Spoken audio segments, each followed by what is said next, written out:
Labdien, cienījamie skolotāji, labdien, eksperti! Mans vārds ir Sintīs Vilāne, un es šodien pārstāvu uzņēmumu Tilde. Šodienas tēma man ir, vai mākslīgais intelekts mainīs to, kā mācām un mācāmies. Neapšaubām jā, bet kā? Šodien es pastāstīšu par mūsu risinājumiem un dažiem projektiem izglītības jomā. Bet īsumā par Tildi. Mēs esam valodu tehnoloģiju uzņēmums, kas izstrādā mākslīgā intelekta risinājumus un izstrādājam risinājumus dažādās nozarēs, gan privātajā sektorā, gan publiskajā pārvaldē. Mēs lepojamies ar savu zinātņu doktoru plašo skaitu, kas palīdz mums izstrādāt dažādas tehnoloģijas, kuras mēs tālāk ieviešam dažādos risinājumos un piedāvājam dažādām organizācijām gan Baltijā, gan ārpus tās. Un šodien es pastāstīšu par mūsu pieredzi projektos ar runas tehnoloģijām un chatbotiem. Vispirms par runas tehnoloģijām. Tās spēlē nozīmīgu lomu gan piekļūstamības, gan procesu efektivizācijas veicināšanā. Šīs tehnoloģijas atvieglo izglītības pieejamību skolēniem, studentiem ar dažādiem uztveres traucējumiem, pārvēršot runu tekstā un tādējādi padarot saturu vieglāk saprotamu.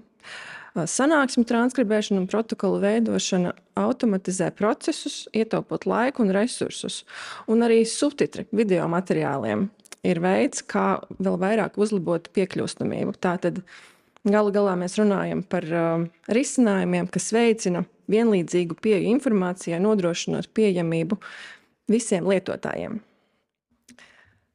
Sadarbībā ar Microsoft šī gada sākumā veicām pilotu projektu, un tā mērķis bija veicināt iekļaujošu izglītību, izmantojot automātiskus runas atpazīšanas risinājumus.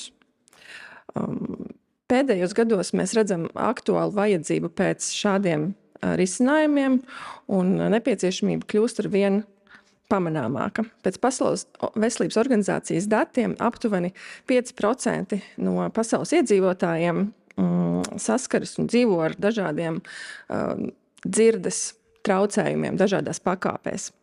Un šis skaits ietver arī bērnus, līdz ar ko iekļaujoša izglītība vairs nav tikai mērķis, bet arī pamatiesības. Izmantojot tehnoloģiju iespējas un spēku, mēs esam apņēmušies radīt vidi, kurā neviens skolēns netiek aizmirsts. Šis runas teksta risinājums ir, protams, izšķirošs cilvēkiem ar dzirdes traucējumiem, taču tas var būt arī izdevīgs alternatīvs kanāls mācībās, piedāvājot papildu modalitāti skolēniem, kuri ir vizuāli izglītojamie, jeb kuriem ir problēmas pievērsties saturam sarunvalodā. Un, ja par praktisko daļu, tad mūsu izstrādātais risinājums apvienoja tādu valkājamu bezvadu mikrofonu skolotājiem un runas atpazīšanas programmatūras risinājumu. Un tātad skolēni stundās skolotāja runāto varēja lasīt vai no uz interaktīvās tāfeles vai individuālajās planšetēs atkarībā no mācību priekšmeta.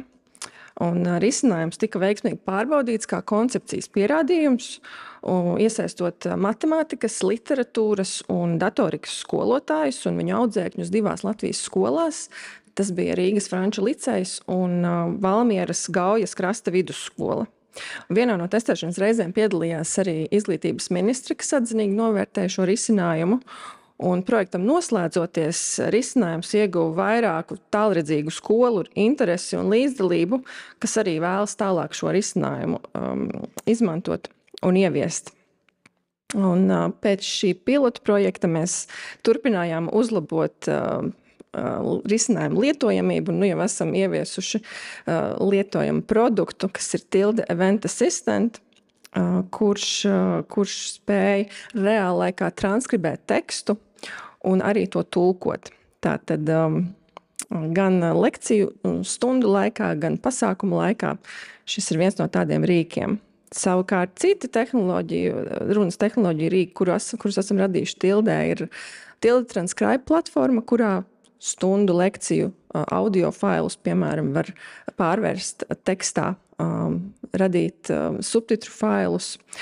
Tad mums ir pieejams Tilde Meeting Assistant, kas ir paredzēts sapulcēm, iespējams arī mācību stundām Microsoft Teams vidē.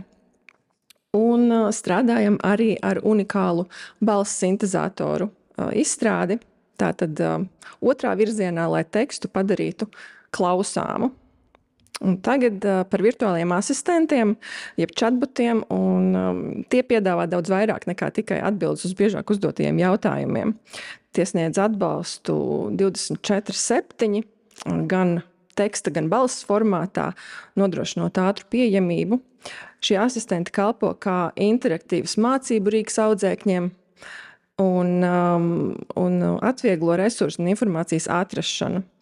Autorizētiem lietotājiem, skolēniem, tie var palīdzēt nodrošināt individualizētu informāciju. Turklāt virtuālajie asistenti palīdz veikt arī pierakstus un ievākt informāciju un veikt aptaujas, uzlabot tādā veidā darba procesus. Jā, virtuālajie asistenti piedāvā plašas iespējas, ieskaitot lielo valodas moduļu integrāciju, dialogu pārvaldību, dabīgās valodas saprašanu. Tie spēj runāt daudzās valodās un piedāvā arī runas funkcijas, gan ievadi, gan izvadi un vienkāršu pārvaldību. Viens no piemēriem, ko es minēšu, ir virtuālais cibiņš. Tas ir virtuālais asistents radīts pirms 3 gadiem, godinot Jāni Poruku 150. dzimšanas dienā. Un šis chatbots tika radīts kā pirmais latviešu literatūrai veltītais bots.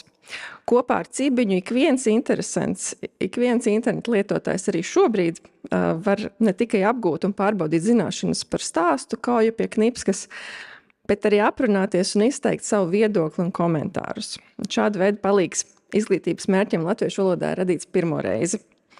Virtuālais cibiņš palīdz iepazīt kauju pie knipskas, tajā attēloto vidi, vēsturiskajā un sociālajā kontekstā, un arī virzīt sarunu literārā darba izpētes virzienā. Tas rosina domāt plašāk par morāles un ētikas jautājumiem. Jā, tātad šo mēs varam uzskatīt par vienu no latviešu literatūras apguves palīgrīkiem.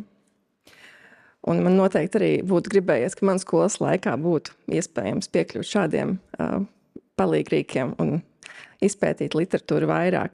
Un savukārt virtuālā cibiņa skolotāja savukārt savulaik izteicās, ka ja skolēniem palīdz un parāda šādus interaktīvus rīkus, tad arī pašus gudrākos skolēnus var aizraut klasiskā literatūra, un viņi spēj novērtēt tās bagātību un piedāvā negaidītas interpretācijas.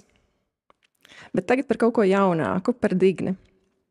Mēs esam patiesi priecīgi un lepni, ka kopā ar Latvijas Universitātes veidoto konsorciju pagājušā gada beigās varējām radīt unikālu rīku studentu un mācību spēku atbalstam, kurā izmantotas jaunākās paaudzes mākslīgā intelekta valodas tehnoloģijas.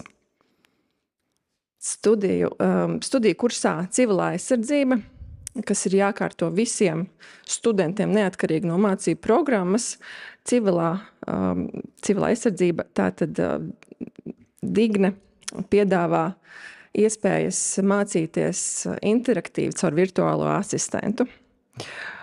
Šim risinājumam ir integrācija ar Moodle mācību satura pārvaldības un administrēšanas sistēmu. Tās zināšanu bāze sastāv no kursa materiāliem, un tajā ir integrēts ģeneratīva mākslīgā intelekta moduls, kas atbild uz jautājumiem brīvā formā par kursa saturu. Un autorizētiem lietotājiem, tātad studentiem, kas ir ielogojušies savā e-studiju vidē, ir iespēja uzdot jautājumus brīvā formā un iegūt personalizētas atbildes. Šādi izskatās e-studiju vide un virtuālais asistents tajā. Un iespējas, ko Digna sniedz, ir Digna sagatavo individuālus datus par studiju gaitu un rezultātiem, palīdz sagatavoties eksāmeniem, palīdz apgūt kursu. Un savukārt tērzētava palīdz akadēmiskajam personālam komunicēt ar studentiem, ievadīt automātiski atbildes, atslogojot tos no manuāla darba, un tādā veidā atbrīvo mācību spēkus no administratīvajiem uzdevumiem un ļauj vairāk laika pievērsties un veltīt pētniecībai. Noslēgumā es vēlos teikt, ka mākslīgais intelekts jau maina mācību procesus, un mans aicinājums ir izmantot, izmēģināt un lietot šādas tehnoloģijas, jo tieši lietojums ir šādu tehnoloģiju attīstības dzinējspēks. Paldies!